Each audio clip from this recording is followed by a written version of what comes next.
네, 안녕하십니까. 한국농정경제연구원 삶의 질 정책연구센터의 한해철입니다. 네, 감사합니다. 작년하고 올해 농촌 분야에서 가장 많이 회자되었던 단어가 뭘까 한번 제가 검색해봤습니다. 그러니까 소멸이라는 말이 그 중에 하나였던 것 같습니다. 사람이 줄어들고 출생아 수가 줄어들면 결국 그 지방은 소멸해 갈 것이다 라는 게 지방 소멸이죠. 그래서 우리나라 정부는 89개의 인구 감소 지역을 선정하고 인구 감소 지역 대응 기본 계획을 수립해서 그 지역에 활성화시키고 활력을 주기 위한 정책을 추진하고 있습니다. 그런데 일각에서는 농촌은 절대 소멸하지 않는다. 다만 그 사람들이 바뀌어가고 역할과 기능이 바뀌어갈 뿐 농촌은 계속해서 유지될 것이다라고 주장하시는 분들도 계십니다. 과연 뭐가 맞을까요? 일단 먼저 우리나라 농촌은 지금 어떻게 변해가고 있는가를 먼저 제가 한번 조사를 해봤습니다. 먼저 인구인데요. 많은 분들이 농촌의 인구는 계속해서 감소하고 있다고 알고 계십니다. 그런데 2010년부터 2020년까지 농촌의 인구는 약 100만 명 정도 증가했습니다. 똑같은 기간 동안 우리나라 전체 인구 증가의 40.3%가 농촌에서 증가했어요. 그 다음에 20년을 기점으로 쭉 인구는 감소해 갈 전망입니다. 2050년에는 약 845만 명 정도까지 감소할 거라고 예상됩니다. 근데 이 똑같은 기간 동안 우리나라 총 인구도 감소합니다. 그래서 전체 인구에서 농촌 인구가 차지하는 비중은 거의 한 18% 정도 수준을 유지해 갈 것이라고 예상됩니다. 그런데 왜 우리는 농촌 소멸을 이야기할까요? 인구 비중은 거의 비슷하게 유지해 갈 것 같은데 그 이유가 몇 가지가 있을 건데 그 중에 하나가 아마도 고령화율일 것 같습니다. 농촌의 고령화율은 지금 2022년 기준으로 25%입니다. 우리나라 전체 고령화율이 17.7%입니다. 근데 재밌는 게 5년 뒤입니다. 2029년에 우리나라 전체의 고령화율이 24.2%, 지금 농촌의 고령화율과 똑같아집니다. 청년 인구 비율은 21.4%입니다. 근데 12년 뒤인 2036년에는 전국의 청년 비율이 지금의 농촌과 똑같아지고요. 부양 비율, 생산 가능 인구가 14세 이하 청소년과 65세 이상 노인을 부양하는 비율입니다. 그게 지금 우리나라 농촌의 부양 비율이 10년 뒤 우리나라 전체 부양 비율과 똑같아집니다. 지금 우리가 농촌에서 보고 있는 인구 구조에 따른 이 현상, 이게 10년 뒤 우리나라 전체의 모습일 수도 있습니다. 최소한 인구 구조 측면에서는 10년 뒤의 모습이 지금 우리 농촌의 모습일 것 같습니다. 인구 소멸을 말하는 또 다른 이유 중에 하나는 인구 분포의 공간적 불균형이 심화되어 가고 있다는 것일 것입니다. 2010년부터 2020년까지 우리나라 인구는 증가했습니다. 그 이유는 이때 연간 50만 명에 달하는 귀농귀촌 인구가 농촌에 도시에서 농촌으로 유입됐기 때문이죠. 근데 그분들이 농촌에 고루고루 들어가진 않았습니다. 일부 대도시 근기어 지역으로 많이 집중돼서 이동해 가셨죠. 그러다 보니 전국에는 1,404개 읍면 중에 상위 10%, 가장 인구가 많은 140개 읍면의 전체 농촌 인구의 절반 정도가 살고 계시고 그 비율은 계속 늘어나고 있습니다. 가장 인구가 적은 하위 10%에서는 1.6%가 사시는데 계속 줄어들고 있어요. 이렇게 인구 과소화 지역이 점점 늘어나고 있습니다. 인구가 2,000명이 되지 않는 과소화 읍면 개수가 2020년에는 354개소까지 증가했습니다. 1,404개가 전체 읍면이니까 약 25%입니다. 인구 과소화 지역, 인구가 적은 지역들이 늘어나면 지역에서는 어떤 일이 발생할까요? 당연히 빈집들이 늘어납니다. 관리되지 않는 빈집은 폐가로 발생되고요. 신규 주택이 만들어지지 않다 보니까 기존 주택들이 점점점 노후화되어 갑니다. 2022년 기준으로 전체 주택 중에 30년 이상 된 노후주택 비중이 거의 30%를 육박하고 그 비율은 점점 늘어가고 있죠. 이렇게 농촌의 주거 환경이 점점 좋아져 가고 있지 않습니다. 또 농촌에서 우리가 기본적으로 많이 이용하는 생활 서비스들이 더 이상 제공되지 않고 폐업한 사례들도 늘어납니다. 전국에는 서비스가 유지되기 위해서는 최소 수요라는 게 존재합니다. 그 수요는 인구 규모에 따라서 많이 이용되고 있는데요. 제가 전국의 인허가 자료에서 폐업 자료를 전부 조사했습니다. 어떤 인구가 되면 폐업을 할 것인가 해놓고 전부 조사한 다음에 그 중위값을 찾았어요. 그다음에 재밌는 숫자가 하나 나왔는데 인구가 3,000명 이하로 내려가면 병원과 의원 같은 의료 시스템에서 문제가 발생하기 시작합니다. 폐업할 확률이 커지고요. 2,000명 이하로 내려가면 식당이나 제과점이나 이미용 세탁소 같이 우리의 의식주와 밀접하게 연관된 시설들이 문을 닫기 시작합니다. 인구가 줄어들면서 주거 환경이 나빠지고 생활 서비스 이용 요건이 안 좋아집니다. 그러면 당연히 우리의 기본적인 삶의 질, 정주 만족도도 나빠집니다. 정부는 농어촌 주민의 삶의 질 향상을 위해서 엄청난 투자를 해오고 있습니다. 그래서 전반적인 숫자는 조금씩 2023년을 기준으로는 증가되고 있는 게 사실이에요. 하지만 의료 서비스의 접근성, 의료 서비스의 수준, 분만 의료, 신속한 응급 의료 서비스, 그리고 생활 서비스의 만족도 같은 경우는 점점 더 만족도가 감소해 가고 있고 도시와 농촌 간의 격차도 점점 더 커져가고 있습니다. 우리가 인구 소멸이라고, 농촌 소멸이라고 말을 합니다. 소멸이 되면 어떤 현상이 발생할까? 굉장히 직접적으로는요, 인구가 감소하고 고령화가 심화되고 청년 인구가 감소할 겁니다. 지역의 생산과 소비 활동이 감소하고 지역 주민의 활동도 더불어 감소할 것입니다. 이게 아주 직접적인 현상이죠. 이런 과정에서 인구가 감소하면서 마을 내 빈집이나 폐가가 증가하고 기존 인프라 시설들이 점점 노후화돼 갈 것입니다. 경제 활동이 저하돼 가면서 주민의 소득과 지자체 수입이 감소하고 있는 바로 지방 재정 악화로 연결되죠. 그러다 보니까 그에 의존하고 있는 복지 서비스, 생활 서비스들이 축소되기 시작하고요.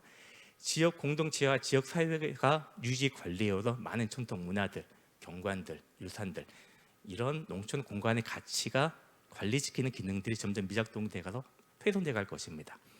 결과적으로 보면 우리 주민의 삶의 질이 약화되고요. 국토 공간이 가지고 있는 다양한 가치들, 이런 가치들이 점점 훼손되어 가서 없어져 갈 것입니다. 농촌 소멸은 단순히 인구가 줄어드는 문제가 아니라 그로 인해서 발생하는 엄청난 일들, 마지막에는 주민의 삶의 질과 국토의 공간의 가치 훼손까지, 이 전반적인 것이 농촌 소멸의 영향이라고 생각해 봐야 될 것 같습니다. 농촌 소멸, 농촌 쇠퇴, 그리고 그 농촌을 활성화시키기 위한 많은 방안들이 국내외에서 여러 가지 다양한 사례들이 있습니다.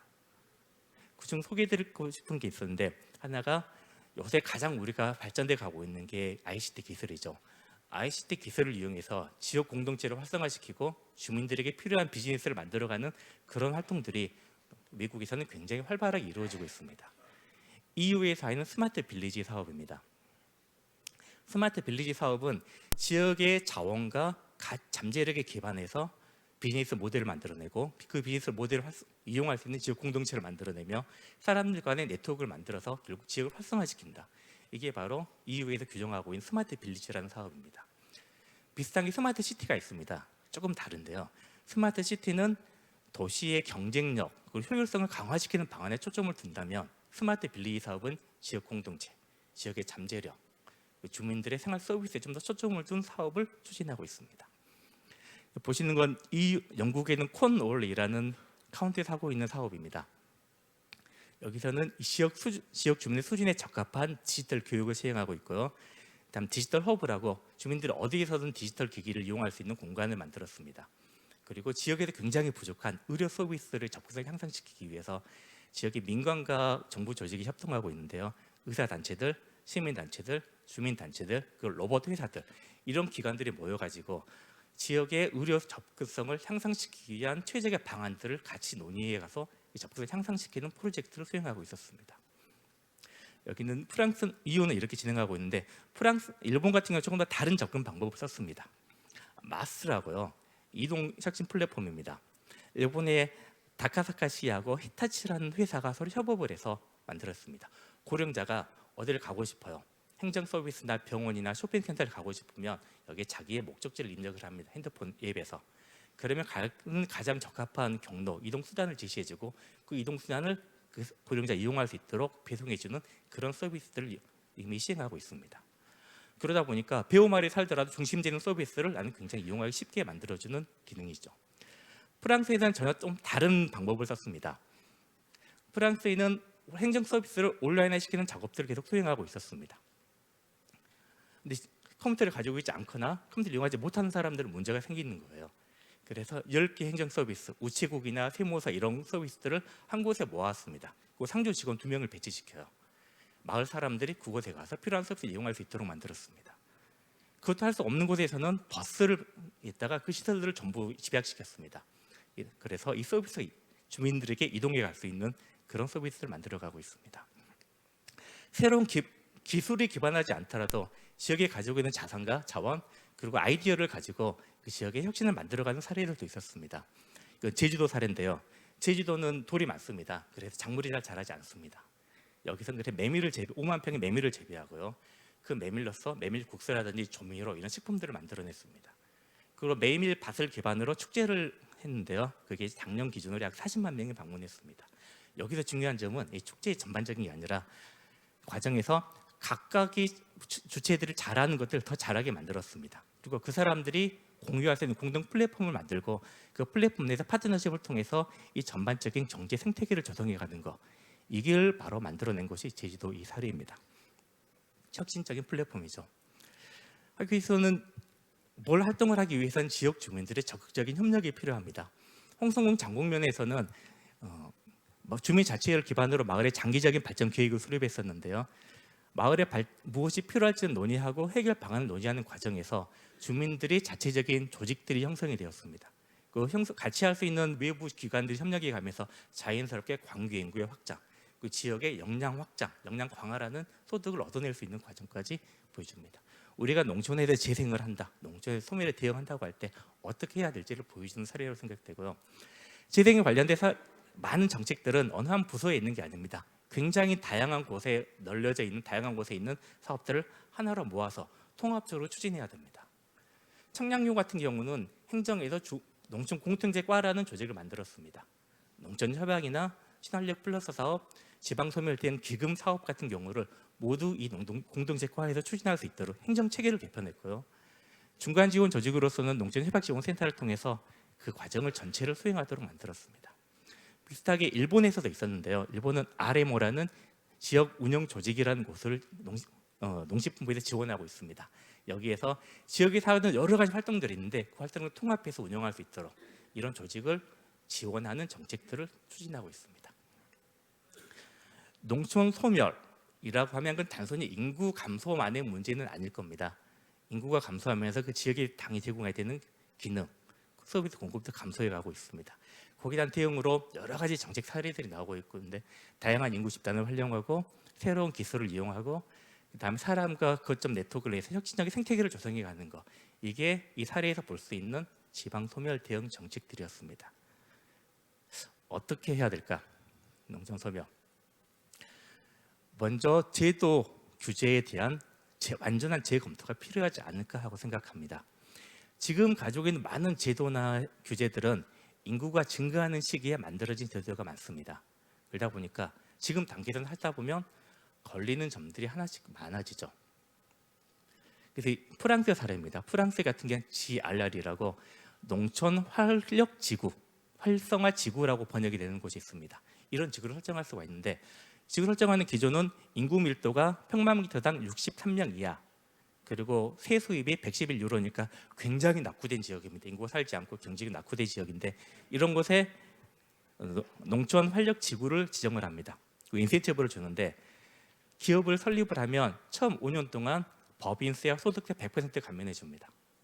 그 다음 6년째는 70%, 50%, 25%쯤 감소해 가서 그 지역에서 필요한 사업을 필요한 곳에 할 수 있도록 만들어줬습니다. 이를 기반으로 지역의 물적, 인적 자원의 참여를 유도해가는 과정이죠. 우리나라도 이 비슷한 지구가 있습니다.